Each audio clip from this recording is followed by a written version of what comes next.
anti-immigrant or anti-white, that's on you. This is a more self-interested brand of black politics. That's all this is. A more self-interested brand of black politics. Which, like everybody else plays politics. Everybody else plays politics for their self-interest. Right? So, every other group plays politics for their group. And and ADOS is doing the same. And that throws, and what the Democrats are used to is pushing us in a direction where they need our votes. And they thought that they could kill the ADOS movement by calling it anti-immigrant, the center and the left. They thought they could kill the ADOS movement by calling it anti-immigrant and calling it fascist and calling it everything else. None of that was true. Okay? None of that was true. It never was. But they said it anyway, with no proof, no real information, no emails, no minutes from meetings, nothing, no proof of money exchanging hands, just rumor and conjecture, which temporarily harmed the movement, right? So, again, uncompromising leadership, especially with a case this strong, is a problem for the Democrats because it fractures their control over the black vote. Because for many years we were so used to we'll just take the best we can without rocking the boat too much. We're just glad to be here, sort of thing. Right? We didn't recognize our own power, or rather, we feared our own power. Right? Because anytime we flexed, that would activate white terrorism, right? But right now, again, we're facing genocide. Fear is not something we can't afford to be scared to fight this fight now. We're facing the end game, and we can't be afraid to fight this fight. Come hither, come yon. Whatever it comes to, that's what it's going to be. And either you're with us or you're against us, to paraphrase George W. Bush. And it's really where we are. You don't get to decide the tone of this movement. You don't get to decide the framing of this movement. Nobody outside of ADOS gets to decide that. Nobody. And we respect every other movement to call their own ball as well. Okay? So the tone policing, the the effort to push Tone and Yvette back to the background. I'd like to big up Sandy Darity for standing strong with Yvette and Tone in the ADOS movement because they're trying to drive a wedge between him and the movement. And I'd like to, because he brings a massive level of not popularity. What's the word I'm looking for? He lends his cachet lends credence to these arguments and lends credence to ADOS as a movement, right? It fortifies it with his. He went to Brown for undergrad, post-grad at MIT. He's a professor at Duke. He is the top man in stratification economics, and he is not moving when it comes to ADOS. He hasn't shifted one iota. He doesn't consider himself leadership. I consider him a leader, but I don't matter. He doesn't consider himself leadership. He just provides the data that undergirds this fight.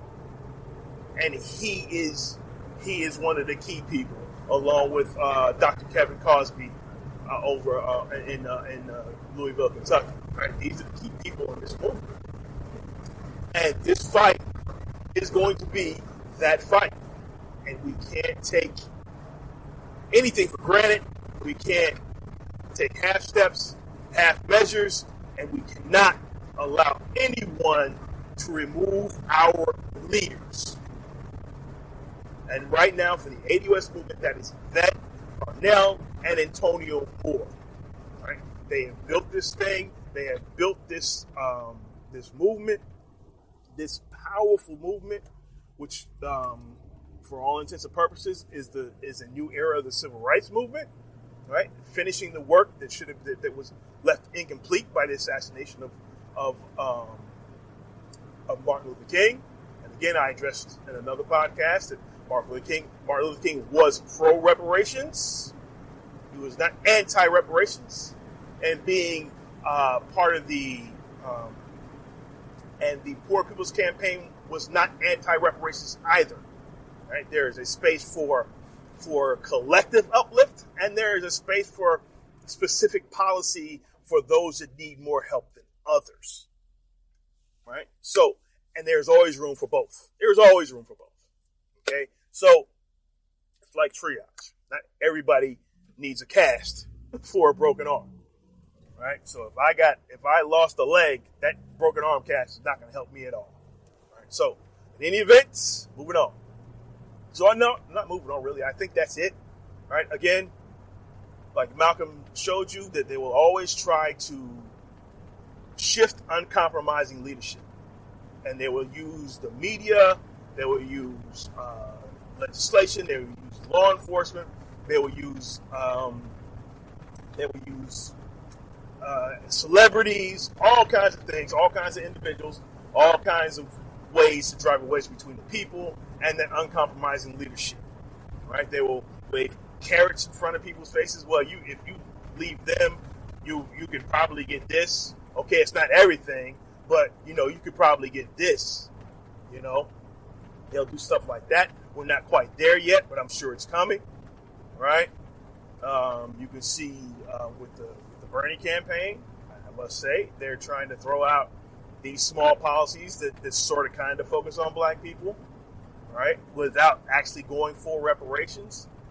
At this point, that's not enough, right? So please understand the power of this movement. Understand the power of standing behind uncompromising leaders and continue to fight. All right? And that's it. Please become a patron at active5press.com at patreon.com/active5press. You can find this podcast on Spreaker, SoundCloud, and other places around the internets, and Stitcher. Yeah, other places around the internets where you get your podcast. And we're coming to Apple soon. All right, that's all I got. Thanks for stopping in. Hopefully, we're gonna have some other podcasts on this same channel. And this is Michael Graham signing off for Talk to MG. And that's it. Thanks for listening to Talk to MG. You can find my writing at active5press.com under Michael Graham. And you can track me down on Twitter at MG_returns. Thanks again for listening. Remember to share, like, and subscribe. That's really important for the show to grow. And please remember you can become a patron at patreon.com/active5press. Again, patreon.com/active5press.